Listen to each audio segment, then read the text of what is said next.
nama saya Laidia Mufidah, NIM T20181170. Pada kesempatan kali ini, saya akan menjelaskan bagaimana cara mengajar Al-Quran dengan menggunakan metode Iqra. Sebelum membahas lebih jauh tentang metode Iqra, alangkah baiknya jika kita mengetahui terlebih dahulu apa itu metode Iqra.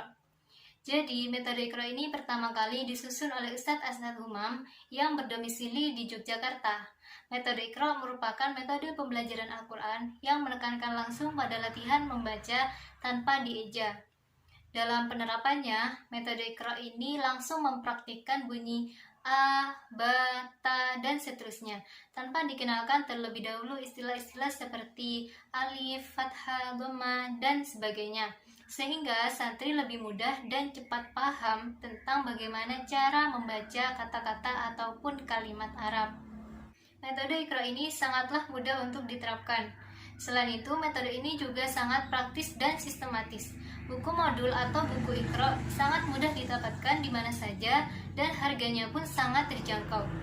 Dalam praktiknya, metode ini tidak menggunakan alat yang bermacam-macam karena metode ini menekankan pada bacaannya atau membaca Al-Quran dengan fasih, bacaan langsung, dan tanpa dieja. Namun, dalam pembelajarannya, metode ini sangat bervariatif, bisa diselingi dengan cerita-cerita atau nyanyian-nyanyian Islami, agar santri tidak bosan ketika pembelajaran. Selain itu, metode Iqra ini juga menekankan sistem CBSA dan asistensi.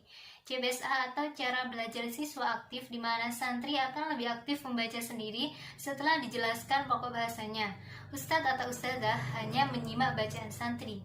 Sedangkan sistem asistensi artinya santri yang lebih tinggi tingkat pembelajarannya bisa membantu membina santri atau temannya yang berada di bawahnya.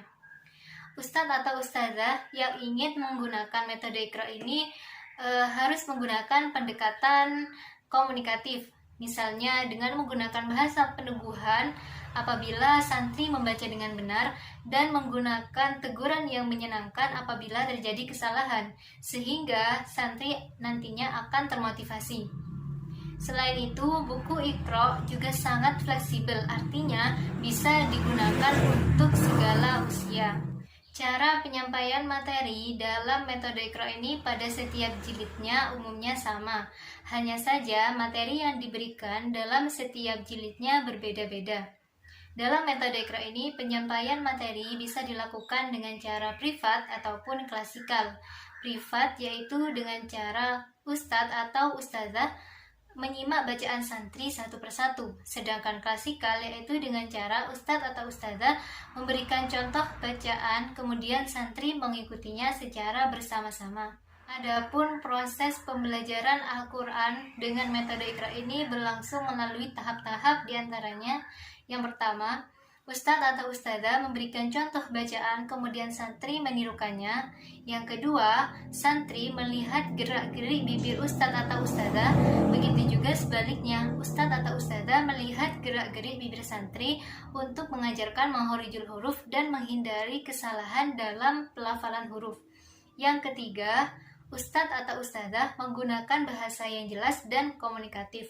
Dan yang terakhir, yaitu ustadz atau ustazah mengajukan pertanyaan-pertanyaan kepada santri dan santri menjawabnya.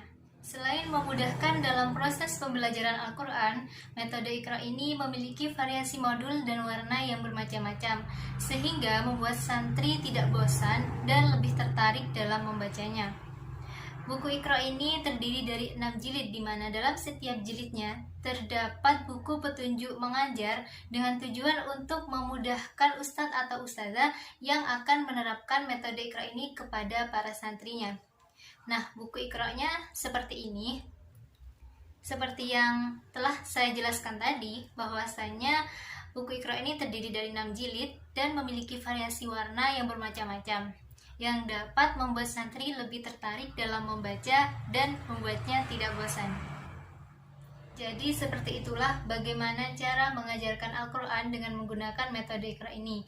Pada intinya, ustadz atau ustazah memberikan contoh bacaan terlebih dahulu, kemudian diikuti oleh para santrinya. Dan pada setiap buku jilidnya Materi yang diberikan pun berbeda-beda, mulai dari pengenalan huruf-huruf tunggal berharokat fathah, pengenalan bacaan panjang atau mad, dan lain sebagainya. Mungkin itu saja yang bisa saya sampaikan, kurang lebihnya mohon maaf. Wassalamualaikum warahmatullahi wabarakatuh.